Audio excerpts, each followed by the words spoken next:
ಮದುವೆ ಕಾರ್ಯಕ್ರಮಕ್ಕೆ ಮನುಷ್ಯರು ಬಂದಂಗಿರಲ್ಲ,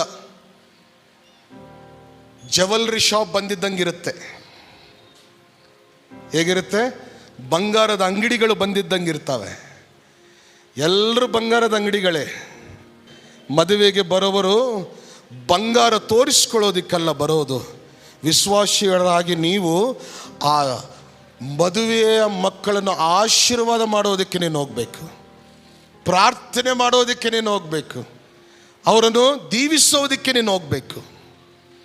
ಕರಡಿಯಲ್ಲಿ ನೋಡಿಕೊಳ್ಳುವಾಗ ಒಂದೇ, ಇನ್ನೊಬ್ಬರಿಗೆ ನಾನು ಹೇಗೆ ಕಾಣಿಸ್ಬೇಕಂತ ರೆಡಿಯಾಗಿ ನೀನು ಹೋಗೋದಲ್ಲ, ನನ್ನ ಮುಖ ಹೇಗಿದೆಯಂತ ನೋಡಿಕೊಳ್ಳೋದಲ್ಲ, ನನ್ನ ದೇಹ ಹೇಗೆ ಕಾಣಿಸ್ತಾ ಇದೆ ಅಂತ ನೋಡಿಕೊಳ್ಳೋದಲ್ಲ, ನಿನ್ನ ಹೃದಯ ಅಂತರಂಗವನ್ನು ನೋಡ್ಕೋಬೇಕು.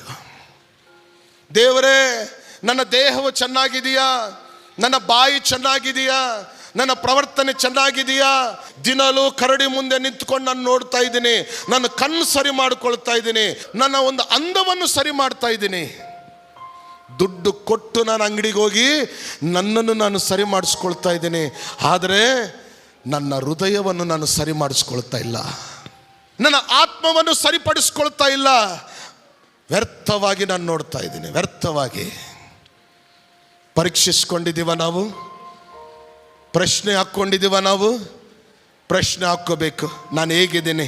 ನನ್ನ ಮನೆಯಲ್ಲಿ ಕರೆಕ್ಟಾಗಿದ್ದೀನ? ನನ್ನ ಕುಟುಂಬಕ್ಕೆ ನಾನು ಯೋಗ್ಯನಾಗಿ ನಡೀತಾ ಇದ್ದೀನ?